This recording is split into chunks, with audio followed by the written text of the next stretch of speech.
ഈശോ മിശിഹായിൽ ഏറ്റവും സ്നേഹിക്കപ്പെട്ടവരെ, എനിക്ക് തോന്നുന്നു ഇന്ന് നമ്മളൊക്കെ ജീവിക്കുന്നത് ഒരു ഈഗോയുടെ ഒരു ലോകത്തിലാണ് അല്ലേ. ഒരല്പം താഴ്ന്നു കൊടുക്കാനോ അങ്ങനെ താഴ്മയിലായിരിക്കാനോ ഒന്നും നമുക്ക് പലപ്പോഴും സാധിക്കാറില്ല.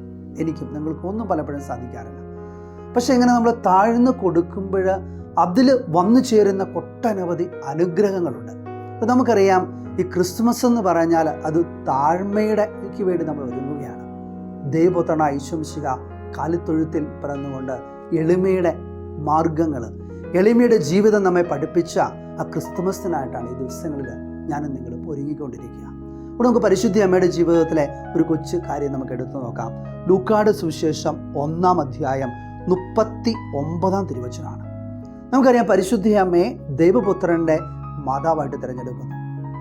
പക്ഷെ പരിശുദ്ധമതിന് ശേഷം ഞാൻ ദൈവപുത്രൻ്റെ മാതാവായിട്ട് എന്നെ തിരഞ്ഞെടുത്തിരിക്കുകയാണെന്ന് പറഞ്ഞിരിക്കുകയല്ലേ ചെയ്യുന്നത്. അതാണ് അമ്മയുടെ ജീവിതത്തിലെ ഏറ്റവും വലിയ പ്രത്യേകത.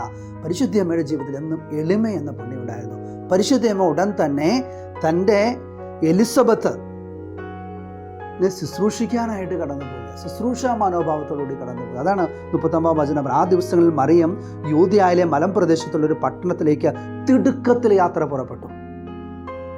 അതാണ് പരിശുദ്ധ അമ്മയുടെ എളിമയുടെ പ്രത്യേകത. അതുകൊണ്ട് പരിശുദ്ധ അമ്മയുടെ ജീവിതത്തെ എന്നും വലിയ അനുഗ്രഹമായിട്ട് ഓരോ സുവിശേഷങ്ങളും ചിത്രീകരിക്കുക. അതുകൊണ്ട് സ്നേഹമുള്ള സഹോദരങ്ങളെ, ഈ നോമ്പ് കാലഘട്ടത്തിൽ എളിമ എന്ന വലിയ പുണ്യത്താൽ നിറയാനായിട്ട് നമുക്ക് പ്രാർത്ഥിക്കാം. അതിനായിട്ട് ഈശോനാഥൻ നമ്മെ എല്ലാവരെയും അനുഗ്രഹിക്കട്ടെ. നമുക്ക് പ്രാർത്ഥിക്കാം. കർത്താവായ ഈശോയെ, പ്രത്യേകമാംവിധം അങ്ങയുടെ ജനനത്തിനായിട്ട് ഞങ്ങൾ ഒരുങ്ങുമ്പോൾ അങ്ങയെപ്പോലെ എളിമ എന്ന വലിയ പുണ്യത്താൽ നിറയുവാൻ ഞങ്ങളെ അവിടുന്ന് ശക്തിപ്പെടുത്തണമേ. അല്പം ഒന്ന് താഴ്ന്നു കൊടുത്ത് ഞങ്ങളുടെ ഈഗോ മനോഭാവത്തേക്ക് മാറ്റി കഴിഞ്ഞാൽ ഞങ്ങളുടെ ജീവിതത്തിലേക്ക് അനുഗ്രഹങ്ങൾ വന്നു ചേരുമെന്ന വലിയ ബോധ്യത്താൽ ഞങ്ങളെ ഓരോരുത്തരെയും അവിടെ നിന്ന് നിറയ്ക്കണമേ. ഇപ്പോഴും എപ്പോഴും എന്നേക്കും. ആമേൻ.